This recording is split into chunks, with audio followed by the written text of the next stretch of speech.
A fost asasinat la 39 de ani pentru că partidul înființat de el a strâns prea multe voturi.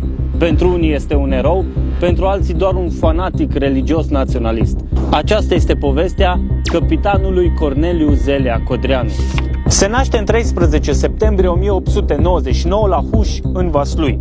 Pe vremea când era student la drept și avea 28 de ani, înființează Legiunea Arhanghelul Mihail. De asemenea, pune bazele mișcării legionare alături de alți colegi intelectuali.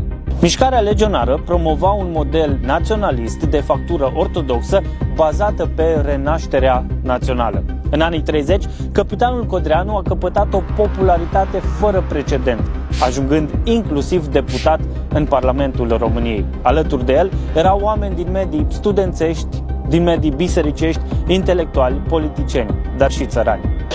Dar tocmai popularitatea aceasta l-a făcut pe căpitanul Zelea Codreanu să fie o piedică pentru politicienii vremii acelea, dar și pentru regele Carol al II-lea, din cauza sau datorită alegerilor din decembrie 1937, când formațiunea politică a mișcării legionare, numită Totul pentru Țară, a devenit a treia putere politică la nivel național. Se spune că succesul acesta i-ar fi adus moarte.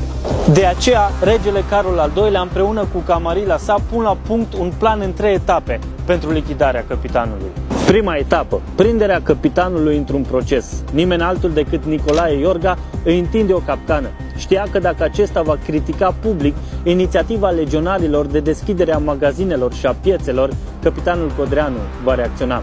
Acesta îi trimite o scrisoare lui Nicolae Iorga în care spune că este un incorect, un necinstit sufletește. Nicolae Iorga îl dă în judecată pentru ultraj, iar Arman Călinescu mai adaugă încă o acuzare: trădarea. În mai 1938, căpitanul Zelea Codreanu este condamnat la 10 ani de muncă silnică. A doua etapă, eliminarea căpitanului. Din Germania nazistă vin presiuni pentru rejudecarea procesului lui Codreanu. Regele Carol al II-lea și Arman Călinescu simt pericolul ca acesta să le scape și să aibă o popularitate crescută, dar și susținerea nemților. Dacă îl punem în libertate și cu popularitatea lui, în 2-3 luni va ajunge la guvernare, preciza Arman Călinescu. Acela a fost momentul cheie. Așa că în noaptea de Sfântul Andrei, 29 spre 30 noiembrie 1938, căpitanul Codreanu împreună cu alți 13 colegi a fost strangulat lângă Tâncăbești, împușcat în spate, ars cu acid și aruncat într-o groapă comună lângă Jilava.